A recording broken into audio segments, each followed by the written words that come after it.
painel setorial Estaleiros e Incentivos no Paraná. Então, gostaríamos de convidar, para iniciarmos este painel setorial Estaleiros e Incentivos do Paraná, o senhor Eduardo Coluna, presidente da ACOBAR.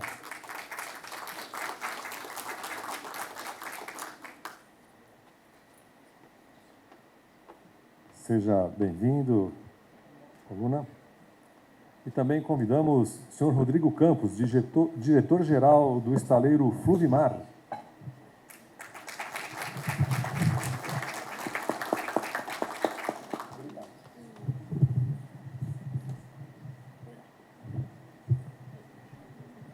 Então, por gentileza, senhor Eduardo, tenha a bondade de iniciar.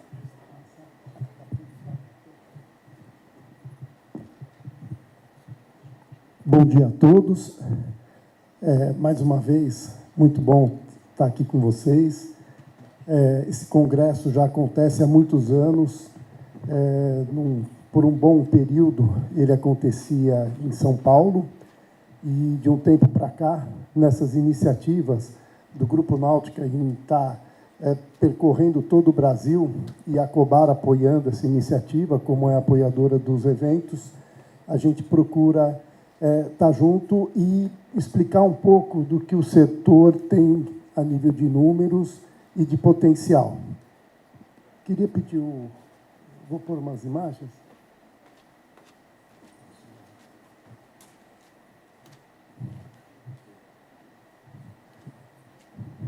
Normalmente a gente fala, mas tem aquele ditado que uma imagem fala mais que 1000 palavras, né? Então a gente fixa melhor. Na realidade, não é uma apresentação completa da ACOBAR, mas é alguns slides que traz alguns números. Não sei se estou muito na frente, acho que vou pôr de lado, Mauro.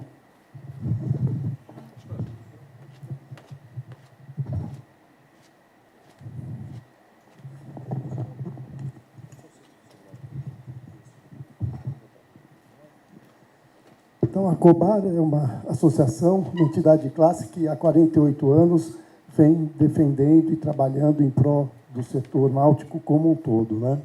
São mais de 100 empresas associadas, praticamente todos os fabricantes de barcos em série e seus implementos são associados à ACOBAR.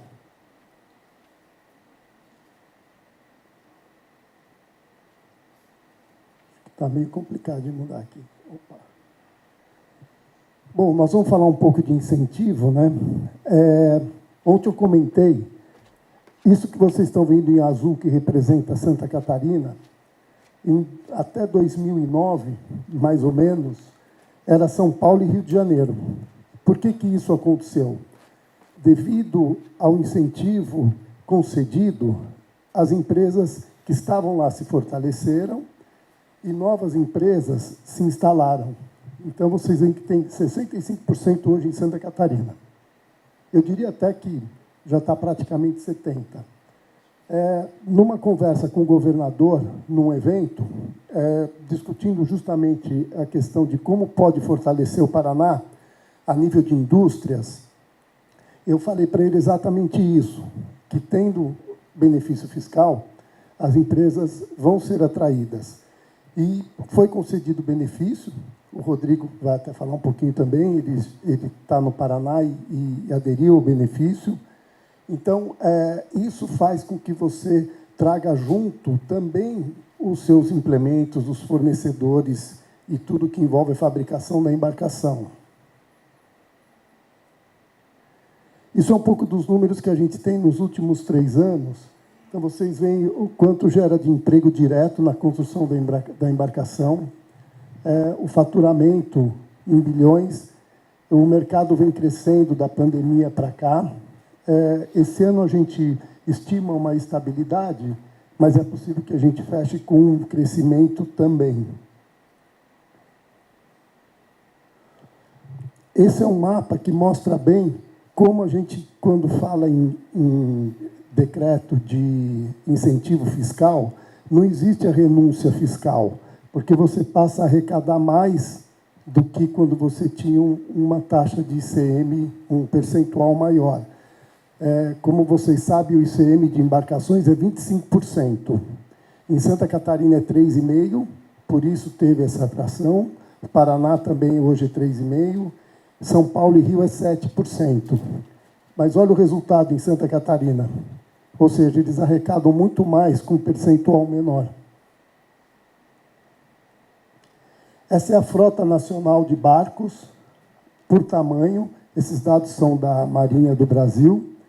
Hoje a gente tem uma frota de embarcações ativas em 1.055.000 unidades.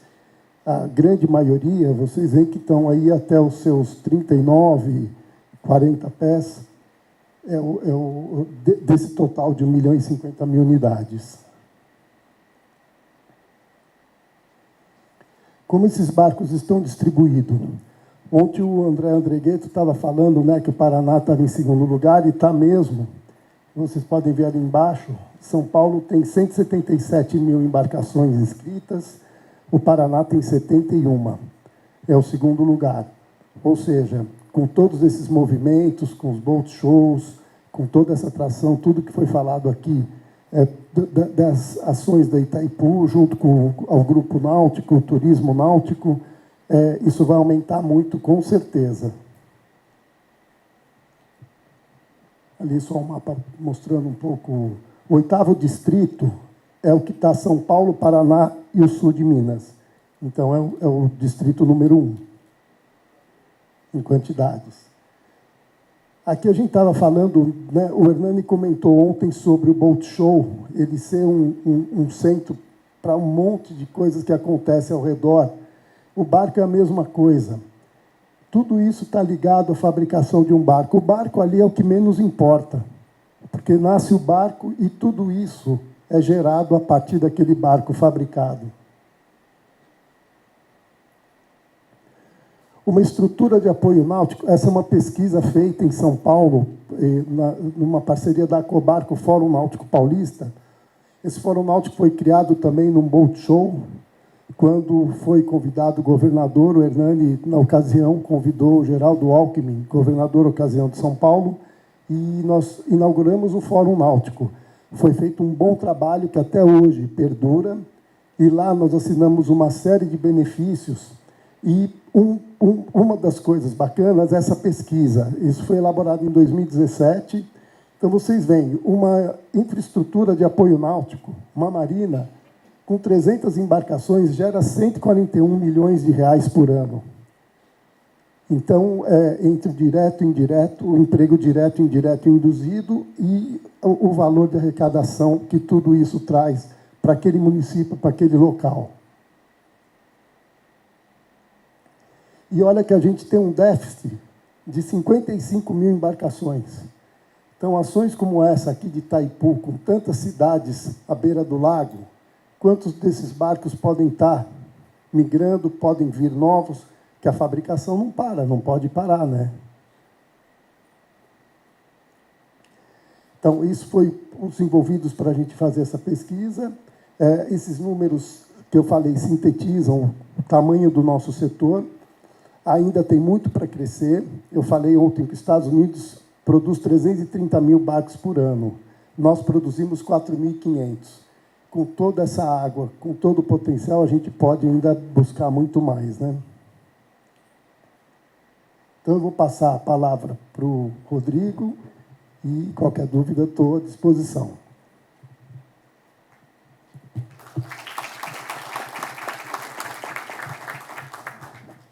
Bom dia a todos. Me chamo Rodrigo. Obrigado, viu, Eduardo, pelas suas palavras aqui sobre a Acobar. Sem dúvida, a Acobar é um braço onde tem andado ao nosso lado, fala ao nosso lado como estaleiro, e realmente uma das principais funções da Acobar é andar lado a lado, é realmente nos ajudar, nos trazer benefício, auxílio, para a gente poder conseguir trabalhar um pouco melhor. Eu me chamo Rodrigo, eu sou da cidade de Cianorte, o nosso estaleiro é chamado Fluvimar, e é com grande alegria que eu trago aqui duas novidades, né, a vocês, que talvez não conhecem os nossos produtos, porque, de fato, realmente a náutica ela é algo pequeno ainda no Brasil. Ela é algo que ela tem crescido a níveis muito rápidos e a uma velocidade muito grande, porém, ainda nós somos pequenos. O Hernani está aqui como o nosso presidente do Boat Show. Parabéns, Hernani. Obrigado pela sua iniciativa, pela sua pessoa, por ter trazido essa tendência, né, Boat Show, e agora ela tem sido a outras cidades e também a outros estados. Fluvimar, nós estamos no Paraná, na cidade de Cianorte, e nós somos, com alegria que eu conto a vocês hoje que nós somos o maior estaleiro náutico do Brasil no segmento de alumínio, correto? Nós estamos trabalhando há mais de 32 anos no mercado.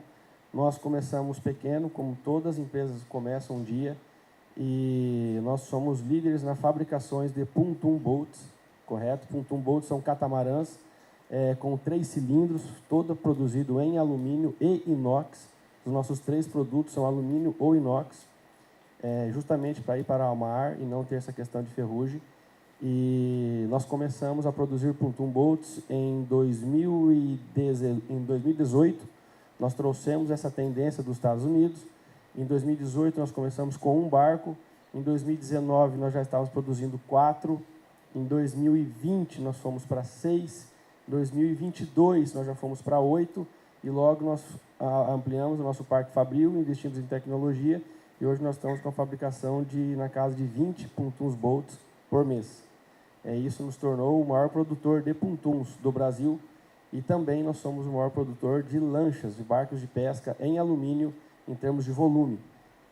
Nós temos o nosso grande concorrente, nosso grande amigo também, chamado Leve Forte. Então, Leve Forte e Fluvimar, no segmento de estaleiro em alumínio, nós trabalhamos a nível nacional. Nós exportamos hoje para 3 países, sendo Bolívia, para alguns países da África e também o nosso grande amigo vizinho, Paraguai. Nós temos negócios com o Paraguai. Estive lá agora, semana retrasada, startando uma operação ali dentro. Estou tirando a minha cidadania paraguaia também. E realmente o Paraguai tem que fazer parte desse evento. Ele já faz, né, como Itaipu Binacional, mas realmente o Boat Show tem que chegar até o Paraguai. O Boat Show vai chegar até o Paraguai. De acordo com a revista náutica também, a Cobar, nós temos que levar esse braço ao Paraguai, porque é um país também que tem investido em tecnologia, que também tem crescido no segmento náutico. Outra novidade que eu trago aqui para vocês, como proprietário de estaleiro, é que isso é um sinônimo de muita alegria para Itaipu Binacional, para Fluvimar, para o Boat Show. Nós somos escolhidos, entre N estaleiros no Brasil, a nós produzirmos um pontoon, um catamarã elétrico, correto? E a Fluvimar, ela foi essa empresa escolhida, e nós estamos em desenvolvimento com a Itaipu, o projeto já está pronto, e nós já começamos a fabricar esse barco. Ele é um barco voltado para a energia solar, então o teto dele, né, o fly dele, teto, para quem não... o fly é o nome de teto de uma embarcação de 2 andares.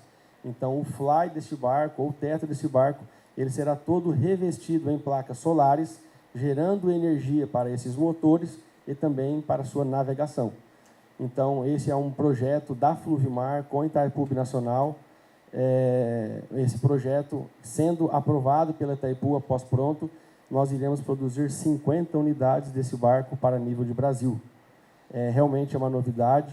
Itaipu Binacional, Fluvimar, Boat Show, Acobar, realmente nós estamos de parabéns, nós estamos à frente nesse segmento e nós estamos crescendo. O Brasil tem avançado muito nesse segmento e eu tenho certeza que o governo realmente ele não faz uma empresa crescer. Quem faz uma empresa crescer realmente são nós, os nossos administradores, os nossos negócios, a nossa própria mão de obra que tem feito o nosso crescimento. O nosso bate-papo aqui hoje é basicamente isso. A minha intenção aqui, nosso tempo é curto também, e era realmente falar para vocês que Fluvimar, nós temos que ter esse orgulho e esse prazer em dizer que realmente nós somos o maior estaleiro no Paraná e produzimos embarcações aí para o Brasil todo, com muita alegria e ao lado também de Itaipu Binacional. Ok? Quero deixar aqui o meu agradecimento. Muito obrigado. Nós temos alguns minutos para perguntas da plateia, por gentileza. Quantos estaleiros tem no Paraná? Você tem esse dado? Aline, de produção assim seriada, são 3, a Triton, a Fluvimar, a Victory Yachts. Eu acho que tem algum que faz um barco de pesca de alumínio também, Rodrigo, ou de fibra. Não sei se o Hernani também se recorda, tem. São poucos ainda, mas tem muitos conversando para se instalar. E como o governador comentou quando a gente esteve juntos, ele não quer tirar ninguém de lugar nenhum, que as empresas façam filiais aqui e alguns estão conversando. Se o Eduardo Bequim tivesse presente, como Investe Paraná, ele ia comentar esses estaleiros que estão conversando. O Paraguai não tem fabricação de barcos, só a Argentina. A Argentina tem uma cultura náutica muito maior que a nossa, eles já produziram muito mais barcos que nós. Muitas escolas vieram da Argentina. Um grande fabricante, talvez o maior nacional, a Scheffer Yachts, em Santa Catarina, o Márcio Scheffer, ele se formou em engenharia naval, em arquitetura naval na Argentina. A Argentina tem uma cultura náutica realmente bem forte. Com o problema econômico que eles passaram os últimos anos, décadas, eles ficaram muito para trás em relação a nós. Eles tinham design, tinham qualidade. Hoje, ontem eu comentei, né, hoje o Brasil tem barcos feitos com muita qualidade, com muito design. Hoje exporta. Bom percentual da produção de alguns estaleiros está indo para fora. Isso é muito bom porque melhora o produto interno, melhora a condição, aumenta a produtividade e cai o custo. Aquela equaçãozinha que todo mundo conhece, né? Mas é muito bom quando isso acontece. Então, hoje, esses frutos estão sendo colhidos e é bacana, Aline, que faz pouco tempo. Então, você viu o exemplo do Rodrigo. Começou produzindo um barco por mês. Hoje ele faz 19, 20. Então, e para você fazer isso, você precisa de muita mão de obra. Barco não usa máquina, não tem como os carros. Então, para fazer mais barcos, é mais mão de obra. E para fazer barcos maiores, mais mão de obra ainda. E alguns poderiam me estar ontem, eu comentei sobre um número que fica fácil da gente comparar. Um barco de 70 pés, ele gera 27 mil horas homem para ser construído, é equivalente a um prédio de 12 andares. E um detalhe, essa turma que é treinada tem um ticket médio de salário maior do que a construção civil, do que muitos setores. Então, quando o governo tem esse entendimento, quando dá a oportunidade da gente mostrar, nisso até incansavelmente eu agradeço ao Grupo Náutico, na pessoa do Hernani, porque pela primeira vez, lá quando ele levou o Geraldo Alckmin no São Paulo Boat Show, a Acobar nunca tinha sentado com um político, porque a gente não tinha acesso. Se hoje barco ainda é um pouco mal visto, naquela época era muito pior. Então a gente tinha medo de conversar, essa que era a verdade. Quando a gente teve a presença de um governador e ele nos ouvir, é aquilo que eu falei ontem, quando tem vontade política, olha tudo que está sendo feito aqui nessa região, com Itaipu, com o Paraná realmente abriu as portas para o setor. Então, o resultado é muito rápido. Nós vamos ter, o ano que vem, mais estaleiros, nos próximos 5 anos, Aline, com certeza. Eduardo, só um lembrete, o Paraná é líder na fabricação de bass boats no Brasil também. Só para lembrar, tem a Quest e a Mega Bass, né? São também um produto do Paraná, que o Paraná lidera o bass boat, que é um barco de pesca super rápido. É um barco de pesca que chega, tem um exemplar aqui que passa de 160 km por hora, né? É uma tecnologia que também é do Paraná, aí completando. Pessoal, desculpe a minha falha. Para quem não conhece, o Márcio Dottori, ele foi consultor da Náutica por 30, 40 anos. Ele foi como testes e tudo. O Hernani está me corrigindo, ele é.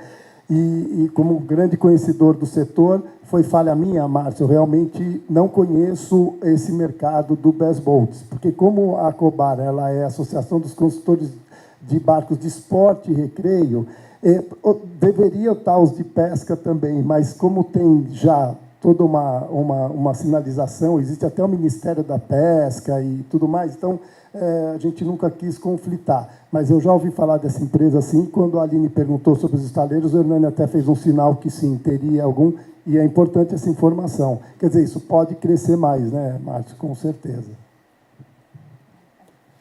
Mais uma colocação, senhor Oliver?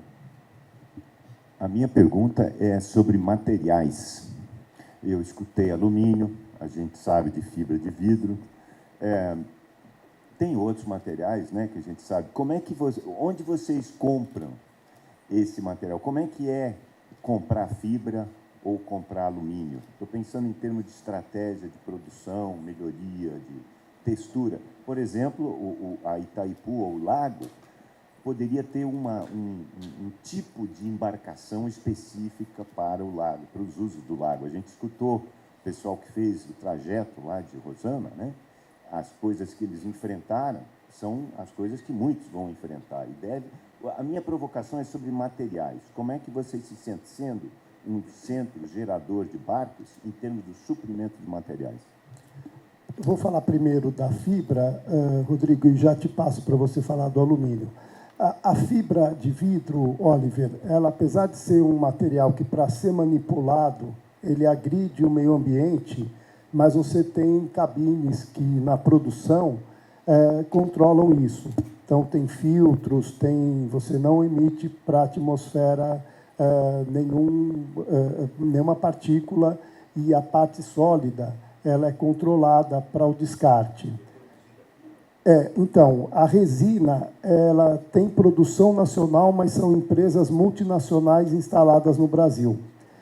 A gente tem o problema da economia de escala, por isso não tem produção de motor brasileiro para barcos, não tem produção de eletrônicos, de muitos equipamentos. Então, isso é por causa da escala, né? Eu falei que os Estados Unidos produz 330 mil barcos, é uma diferença muito grande para os nossos 4.500. Então, esses equipamentos são importados. A fibra é nacional, a resina, então, é produzida aqui, é considerada nacional, e as mantas e os tecidos também são produzidos aqui, de fibra de vidro. A fibra de vidro ela nasce da areia. Você esquenta, põe num forno e põe uma série de aditivos e depois faz o fio da fibra de vidro. E isso é altamente resistente. Você tem as fibras de carbono, o que evoluiu muito, Oliver, foi o processo de fabricação. Hoje tem a infusão, onde você põe todos os materiais no molde, coloca uma capa como se fosse um plástico e a resina vem por vácuo. Então, não tem cheiro, não tem nada. E fica altamente compactado, sem bolha, que tira a qualidade, né?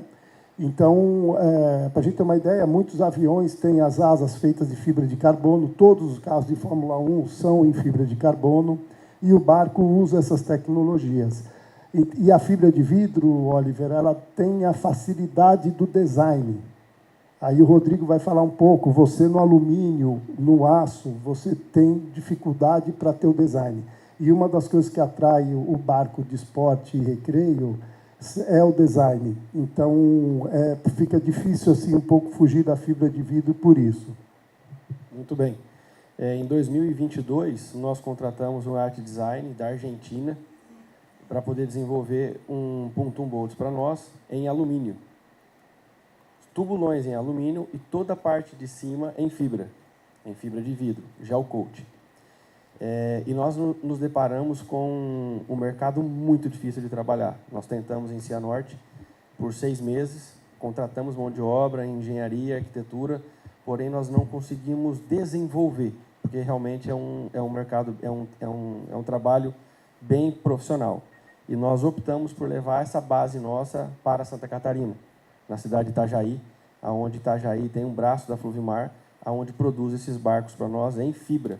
Então, eu faço metade do barco em alumínio e terceirizo essa parte de fibra para Itajaí, que é onde realmente concentra o maior número de produtores de barcos do Brasil, que é Itajaí. Itajaí, né? Itajaí.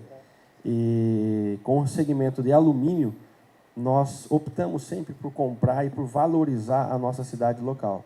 Minha cidade é uma cidade de 80 mil habitantes, uma cidade pequena, mas nós optamos por comprar alumínio brasileiro, pela CBA. chamada Companhia Brasileira de Alumínio, aonde durante a crise ela teve que encerrar alguns fornos dela. Alumínio é feito, né, em alta temperatura, gasta-se muita energia para poder fazer alumínio, mas nós optamos, até porque gera para nós 12% de crédito de ICMS também, comprado produto nacional. Então, nada contra a importação. Eu importo, sim, também um alumínio um pouco mais brilhoso hoje da Itália e também da China. Porém, a China existe alguns empecilhos de compra em termos de qualidade. Uma compra é boa, a segunda já não é tão mais boa. Então, hoje, os nossos principais parceiros de alumínio é a Itália e 80% do nosso consumo é CBA, Companhia Brasileira de Alumínio. E a maior produtora nossa de fibra é chamada, uma empresa muito séria, é chamada Sulfibra, que também está em Santa Catarina, Sulfibra. Uma empresa muito boa, que hoje, inclusive, eles estão construindo casas em fibra. Eles são bons, são um pessoal muito bacana, tem desenvolvido um bom trabalho em fibra no Brasil. Nós estamos aqui para mais algumas dúvidas. Temos mais uma pergunta, por gentileza. Oi, eu sou Márcia de Medianeira, né, secretária de Desenvolvimento Econômico. Em parte, vocês já responderam um questionamento em relação à empregabilidade, né? Se fala que um barco corresponde a um prédio de 12 andares. Qual é a qualificação necessária? A gente está falando de mão de obra mais tecnificada, né? Medianeira, por exemplo, está inaugurando uma escola técnica de metal mecânico. Então, assim, o que é que precisa aqui para a nossa região em termos de qualificação técnica para que a gente consiga estar apto a receber um estaleiro e fazer produtos com qualidade para que eles sejam competitivos? Boa pergunta. A mão de obra, ela tem que ser treinada, em sua maioria. Tirando um pouco ali Santa Catarina, como eu coloquei, que hoje é um polo, então acaba tendo uma rotatividade, né? As pessoas entram no estaleiro, aprendem, aí depois vão para outro, enfim, aí tem uma oferta um pouco maior. Hoje não, porque está todo mundo com a produção muito tomada, mas tem que treinar. Mas um trabalho que a gente sempre faz é com o Senai e treina hidráulica, elétrica, mecânica. Esse trabalho do Fórum Náutico que nasceu lá atrás, a FATEC de Jaú, por exemplo, ela tem cursos online que treina esse pessoal. Por exemplo, um dos cursos de elétrica é dado por um engenheiro do estaleiro Schaeffer, assim, um outro de um outro estaleiro. O Márcio Dottori é um dos que incentivou e atuou na implantação desses cursos e dão muito resultado. Então, você tem que treinar. Aí você qualifica e o que a gente costuma mostrar para os governantes é que esse pessoal, se eles perderem o emprego, se o mercado cair, esse pessoal não vai fazer outra coisa. Eles sabem fazer barco, eles sabem fazer aquela função que eles foram treinados. Então, nós, por exemplo, lá com a Escola Técnica, com o Senai, que para nós lá é muito forte em termos dessa qualificação, até porque nós temos as indústrias de alimentos, né, que exigem essa qualificação, não seria difícil uma adequação, vamos dizer assim, para tecnificar essa mão de obra. Não, inclusive, mais uma vez, o Eduardo Bequim da Invest Paraná, alguns dos prefeitos que já se predisporam a oferecer a cidade por ter mão de obra e está precisando de emprego, já foi meio que automático ter o contato com esse Senai. Eu, segunda-feira passada, tive em Curitiba com o secretário de Fazenda. Então, vocês veem, eu falei da vontade política, né? Você sentar com o secretário de Fazenda para falar do incentivo para um setor que está iniciando, você ter acesso a todas essas pessoas, você vê um prefeito de uma cidade que tem a mão de obra que ele não consegue deslocar para outro lugar, porque teria um custo muito alto, e ele precisa empregar aquela gente. Não tem coisa melhor do que instalar uma fábrica de barco ali. Então, você vê que já tem o contato com o Senai, então isso é só replicar. Inclusive, essa FATEC de Jaú, de São Paulo, eles já treinaram, Márcio me corrige, Márcio, já treinaram outros Senais de outros lugares. Então, tá replicando isso, né? Acho que é a tendência.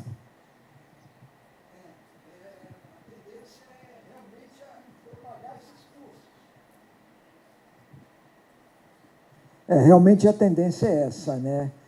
Divulgar esses cursos, porque um gargalo nosso é essa formação de mão de obra. Barco, conforme o Eduardo falou, é muito especializado. O que a gente precisa? Laminadores especializados. Hoje a laminação tem muita tecnologia, né? Infusão. Precisamos de eletricistas náuticos, que não tem nada a ver com o eletricista automotivo, é mais especializado. Precisamos mecânicos náuticos, o mecânico trabalha também com hidráulica, com vários setores dentro do barco. Isso daí não temos no Senai, né? Teve alguns cursos do Senai de mecânica de motor de popa, mas muito limitados. A gente precisa, assim, um pouquinho mais amplo que isso. E também outros acessórios, né, Eduardo? A capotaria, estofaria, que é muito comum no barco, você não sai com o barco sem capota, sem estofado. Então, são itens, serralheria, muito importante também, exclusivos para barcos, porque barco a gente não pode esquecer, navega na água e às vezes a água é salgada, então a corrosão é muito forte. É um item, é um veículo feito para suportar condições adversas, às vezes mais adversas que os aviões. Então precisa de uma mão de obra muito especializada. Se a gente não tiver essa mão de obra, a gente não cresce. Então isso é muito importante. Que tenha mão de obra, né, em todo o Brasil. Onde tiver potencial, inclusive o Paraná, agora, né, com esse incentivo fiscal do Paraná, que é o número 1 do Brasil, vai precisar disso daí também aqui. Então, é preciso ter essa interação. Nós vamos encerrar aqui. Ouvi falar que nós estamos com o tempo limitado. Mão de obra é tão complicada no segmento náutico que dentro do nosso estaleiro nós tivemos que tirar 2 mãos de obra para virar professor. Então eu tenho um professor de solda e tenho um professor de costura, aonde uma das nossas empresas teve que mudar o regime para nós montarmos um instituto de solda. Então hoje a gente forma essa moçada que quer realmente soldar alumínio, é diferente de soldar ferro. Então nós temos 2 professores, uma de costura e um professor de solda. Salário mínimo de um soldador de alumínio em estaleiro é na casa de R$8.000, soldador. E inicial, quem está aprendendo só de segurar ali vareta de solda ou mangueira de solda é na casa de R$3.000. Então, para a gente finalizar, realmente, quem quer trazer um estaleiro para a tua cidade é mão de obra bem remunerada, onde eles têm condições de comprar em casas, imóveis, carros, enfim, fazer economia geral. Eu agradeço a oportunidade de todos. Obrigado, Hernando, pelo convite, o Boat Show. Obrigado pelo bom trabalho que vocês têm feito a nível nacional. Obrigado a todos aqui presentes, tá? E estamos lá como Fluvimar à disposição de vocês para qualquer dúvida, tá ok? Muito obrigado, lá fora. Obrigado. Muito obrigado aos nossos palestrantes que estarão à disposição nos intervalos para atender demais perguntas que queiram fazer, conversar, fazer o network. Muito obrigado pelas participações mais uma vez. Agradecemos imensamente por suas colaborações. Obrigado, senhor Eduardo. Obrigado, senhor Rodrigo.